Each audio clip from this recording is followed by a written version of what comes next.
પધારેલા હરિગુરુ સંત કી જય. નિર્વાણ સંત માતાજીની જય.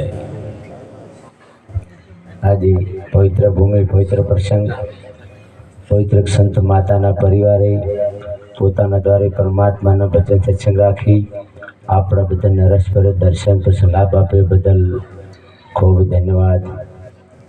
ધન કમાવવું એ મોટી વાત નહીં, પણ ધન કમાઈને ધન ધર્મના રસ્તે વાપરવું એ મોટી વાત છે. ધન તો ઘણો હોય છે, પણ વપરાતું હોતું નથી, પણ વાપરવું એ મોટી વાત છે. એટલે ખરેખર કબીર સાહેબે કીધું કે કબીરા કમાણી આપણી કભૂન નિષ્ફળ જાય, 5 ડગલા પાસે મેળો તો 25 ડગલા આગી જાય.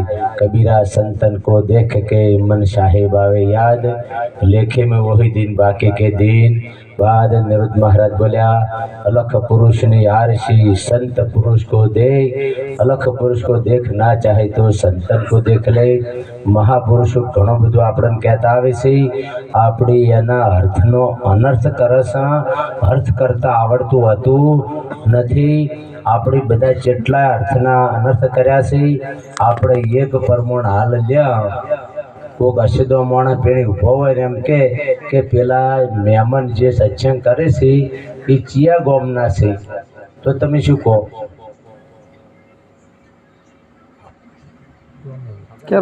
હા, કે તમે એમ કહો કે રોનેરના. આપણે કાયમ કહેતા આયા છે ને આજે કીધું. હવે વિચાર કરો કે તમે હાસુ બોલ્યા છો, મહેમાન રોનેરના છે ના જૂઠું તો જૂઠું કેવી રીતે કહો છો? ઈ કહો તમે બે વાળા બોલજો. હા ના, આ સંતોના જે અર્થ છે ને એનો અનર્થ કરે છે એની વાત છે. હારી સંત મિલે ઇતના ટહે કાળ દાળ જમચોટ, ચરણ આવી શીશ નમાવ ગીર પડે લાખો પાપની. ખોટા સંતો પાસે એવા અર્થો છે, આપણે અર્થની ખબર નહીં પડતી હોતી. કે મહેમાન રોને નામ તમે કહો છો, આપણે બધા કહેતા આવે છે. હકીકતમાં એ મહેમાન રોનેરના નહીં, મહેમાન વાયડના છે. રોનેરના તો ઘર ધણી છે.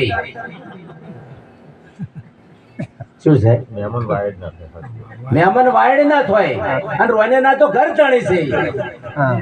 રેડી કે રેડી આ જુદું કુટુંબ આપણે બધા બસ એમ આ બધા આપણે બધા હોય છે ને એ મહેમાન છો કે શું છો એ વિચાર કરો.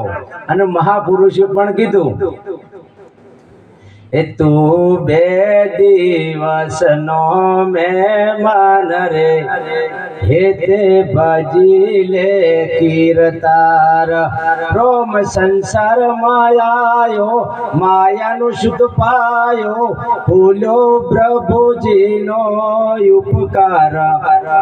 એવા નરને ધિકાર છે.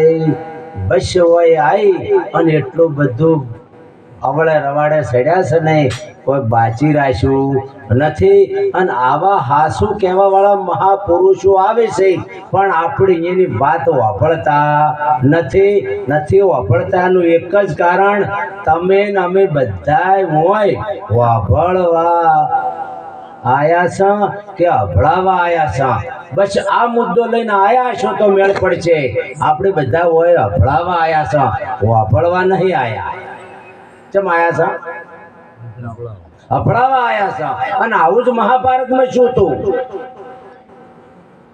આવો મહાભારતમાં શું હતું? આપણે મહાપુરુષોના અર્થનો અનર્થ કરે છે, અર્થ કરતા આવડતો નથી. બીજો એક દ્રષ્ટાંત લઈ રહ્યું તમે બરાબર વિચાર કરવાનો. આવા આપણા સંસારમાં ઘણા ડકાત હોય છે. એક 4 ભાઈ અને ભેળી બકરી લાયા અને 10 દાડા કે ભાગ પાડો. એટલે બકરીના ભાગ કેવું હોય છે? 4 પગ છે ને એક પગ વેચી લ્યો, એક પગ વેચી લીધો. 4 જણે 4 પગ વેચી લીધા. બધા હારે સારવા જવો, દૂધ આવી 4 ભાગ પાડે. એમ કરતા કરતા આ ભાઈનો પગ હતો એ ભાઈ ગયો. એટલે કે તાર તો પેલા દેહ ખરા કે એટલે બોલાયા. કાપી ટીપી મેલીને પાટો બજો, પાટો હશે બજો હશે. તાર તો કૂતરો લુગડા એટલે દાબીને બજો કે ઓને થોડો તપાડે રહેજો. ઠંડી છે શિયાળો, તપાડે બધા બેહાય એટલે ઓને તપાડે. બકરી જોડે ઉભી રાખીને તપાડતા પાટો ચાણે હળજો ખબેરી ને. અને આર્યા બધા હું ને આડાવાળા જતા રહ્યા અને પેલા બકરી પેલો પાટો હળજો એટલે તો ઓલાવવાની કોશિશ કરે કે એટલે બાજુમાં ભેળી પંસી પોળા ખર્ચેલા પડ્યા હતા જે જઈને પગ ઘસ્યો કે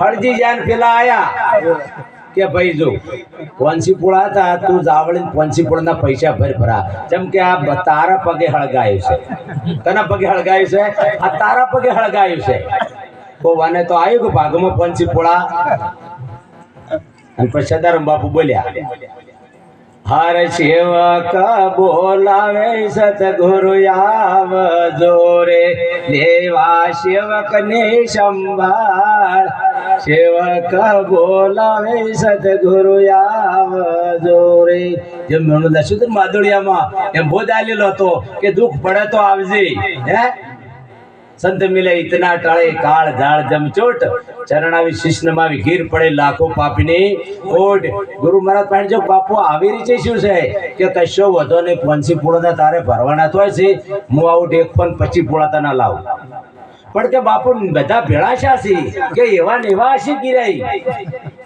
એવા ને એવા જણાયા ગોવિંદના ગુણ ન ગાય આવા બધા ભેળા છે ન્યાય કર્યો કે તારે પૈસા આલવા પડે ગુરુ મહારાજ આયા કે શું વાત છે કે આવી વાત છે કે તમે ન્યાય કર્યો બરાબર કર્યો નથી આ ધણીને તમે 1.25 પૂળા આલી દો તમે 3 જણા જે કરો બાપુ પણ એના પગે હળગાયું છે કે ના જે બરાબર વિચાર કરો ધન્યવાદ સતગુરુ મહારાજ એનો પગ તો ટૂંટો હતો ઈ હેડીને જો જાય તમારા 3 લઈને જશે એટલે તમે મને આલી દ્વારા બસ આ વાત છે હરે દુઃખ રે ગયો ને સુખ આવ્યો રે મળ્યા સતગુરુ દયાળ દુઃખ રે ગયો ને સુખ આવ્યો બસ આવા મહાપુરુષો મળે આવું સુખ કરી દેશે પણ જગતનો જીવાત્મા શું બોલે અને આપણે શું બોલો એનો એક મુદ્દો શૈલ્યો લઈ રહ્યા ભરતનજી મોદાશા રાધા હમાશા લેવા જો કે ભરતનજી ચમચમ છે કે બાપુ હવે ફેર પેઢીએ સડા એમ લાગતું નથી સારું તાર કહી દીધું કે જુઓ ભાઈ ભેળા કર્યા ભરતનજી મરી જાય અને ભરતનજી મરી ગયો છે એમ કહેવા જે કહેશે એને ગોળી સોડ્યું અને મને કીધા વગર બાળશે એને ગોળી સોડ્યું બીજાડે ભરતનજી પટી જા કુટુંબ વાળા ભેળા છે કે તારા બાપો મરી ગયા છે એટલે તું કહેવા જા ને કે બાલ તું કે મુકે અમે શું કહે જેવા વડ એવા ટેટા બાપ એવા બેટા પેલો પહોંચ્યો જેમ કે રાજા સાહેબ સલામ કે સલામ ભાઈ કોણ તમે કે પ્રધાનજી નો દીકરો બોલો બોલો કેમ આયા કે બાપુ ચીરો ફૂટી ગયો ને પાણી ઢળાઈ ગયું હે પ્રધાનજી મરી ગયા હું નહીં કહેતો તમે કહો છો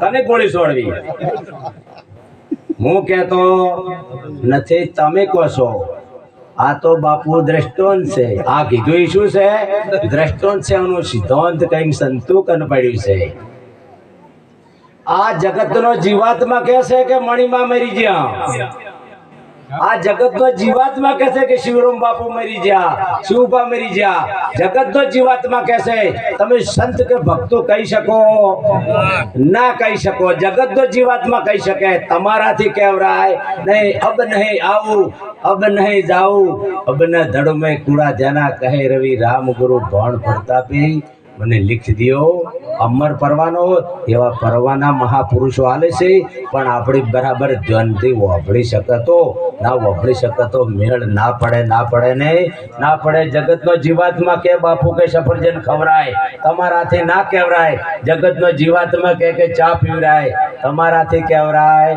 નહીં તમારાથી એક જ વસ્તુ કહેવરાય કે તું ही नाम तारण सभी काज कारण धरो उसका धारण निवारण करेगा नता दोत ताको तब दूध दिया माको પછી ગુણ ગાવો તો ગુરુ ગોવિંદના બીજું સૌ પર હરવું પરમાત્માનું ભજન કરજો અને મહાપુરુષે થોડો ઈશારો કર્યો છે એટલે વિનંતી કરે છે કે વ્યસનથી શેટા રહેજો એટલે શેટા રહેજો વિષય વ્યસનને વેમ ભક્તિ કરવા દે કેમ આ બબે પછડીના ગરાક છે એને કોઈ નહીં કહેતા પાછા હો બબે પછડીના ગરાક ખબર પડે ને બાપા તમે 2 પછડીના ગરાક એટલે તમે બબે પછડીને કરાગ પણ નવજીવન વાળાને કેવું છે નવજીવન તમે લખો ને આ બાજુથી વસો કે આ બાજુ વસો એક જ અર્થ થાય જેનો નવજીવન લખો ને આ બાજુ લખો કે આ બાજુ એક જ અર્થ થાય એવા નવજીવનિયાની કસા કે થોડાક પાસા વળી અને આવા મહાપુરુષોના શબ્દોનો વિચાર કરજો